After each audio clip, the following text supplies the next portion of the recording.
Hey dears, be updated with updated technology. C language को video सिरिजमा हामी छौं र यसमा हामीले if condition को या control statements related if conditions को बारेमा कुरा गर्दै छौं र यहाँनिर धेरै क्वेशन्सहरु पनि डिस्कस गरिरहेका छौं। अहिलेसम्म मेरो अर्को क्वेशन लिएको छु whether it is divisible by 5 or not। कुनै एउटा नम्बर लिने त्यो divisible by 5 हो कि हैन चेक गर्ने र अर्को whether it is odd or even।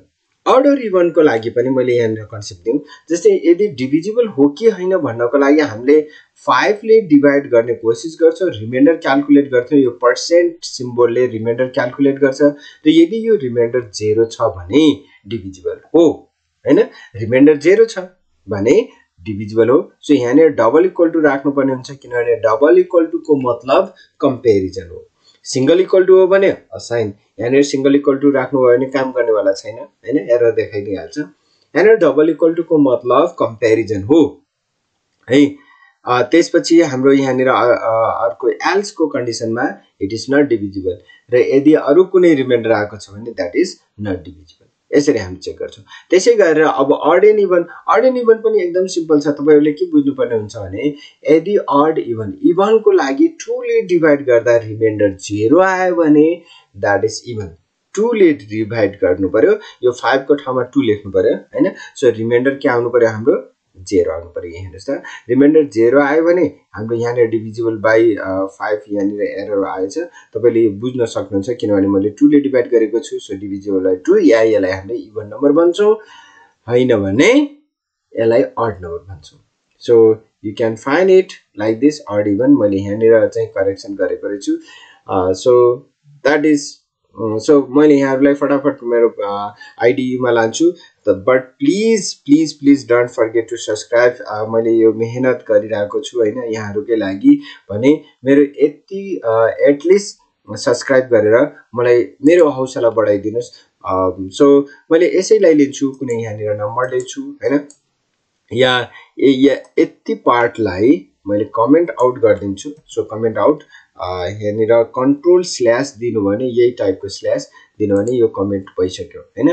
तर हामीलाई यो पार्ट चाहिँ चाहिन्छ है, यो यहाँ हैशट्याग इन्क्लुड चाहिन्छ। त्यसपछि मैले यहाँ ओके, सो मैले यसलाई यसो गर्छु, यहाँ यो ब्रासलाई यहाँ क्लोज गरिदिन्छु ताकि यहाँहरुलाई मैले क्लियर पार्न सकूं। सो अब मैले यो पार्ट है, यो पार्टलाई मात्रै मैले यति मात्रै देखाउँछु।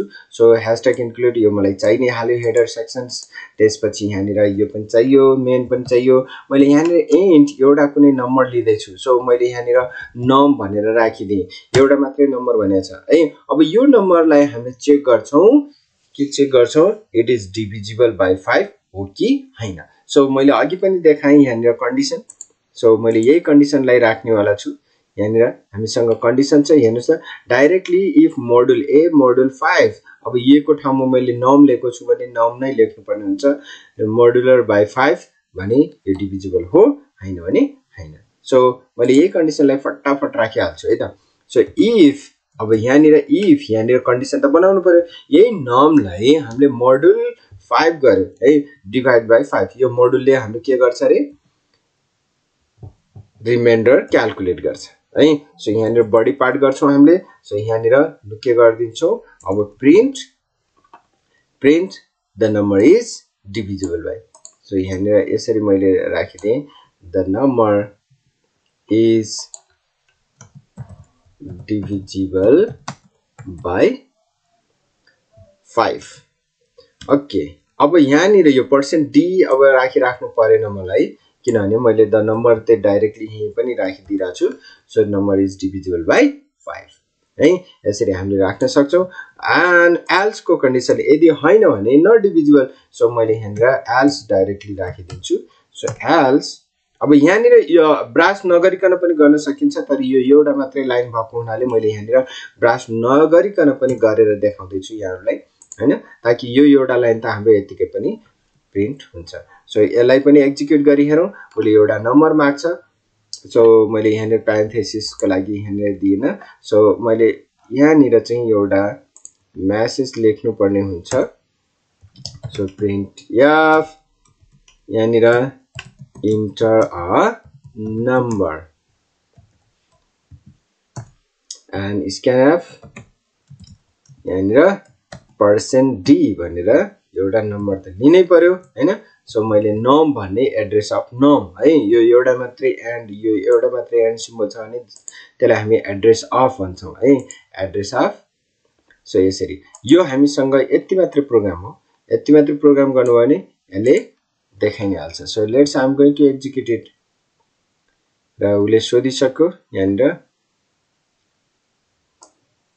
इन्टर नम्बर जस्तै मैले कुनै पनि नम्बर हैन सपोज मैले यहाँनिर नट डिभिजिबल गरेर देखाउँछु सो यहाँनिर नट डिभिजिबल लेख्नु पर्ने मैले नट डिभिजिबल एरर पारेको रहेछु सो ओके एनीवे 12 गरे भने उले डिभिजिबल बाइ यहाँनिर not the number is not divisible by 5 okay so यहाँनिर मैले नम्बर दिए suppose 12 is not divisible by 5 त्यसै गरेर अर्को नम्बर दिन सक्नुहुन्छ तपाईले चेक गर्न सक्नुहुन्छ प्लिज डु दैट यसै गरेर अब यो 5 को ठाउँमा हामीले 2 राख्यौं र 2 यहाँनिर 0 आयो भने यो ठाउँमा अब डिभिजिबल बाइ 2 पनि लेख्न सक्छौं अर यसलाई हामी के पनि भन्न सक्छौं इभन नम्बर है यो इभन नम्बर हो डिभिजिबल बाइ 5 सरी 2 हो छ भने इट्स नट डिभिजिबल बाइ 2 जसलाई हामी के पनि भन्छौं अड नम्बर पनि भन्छौं सो यसलाई मैले अड नम्बर भन्न सक्छु So it's very simple एकदम सजिलो छ तपाईले अलिकति कन्सेप्ट चाहिँ बुझ्नु पर्ने हुन्छ जस्तै मैले यहाँनिर 29 राखिदिए सो 29 से the number is not divisible by 2 अर्थात अड भन्न सक्यो है यसरी तपाईले गर्न सक्नुहुन्छ so it's a very simple program so see you in next video thank you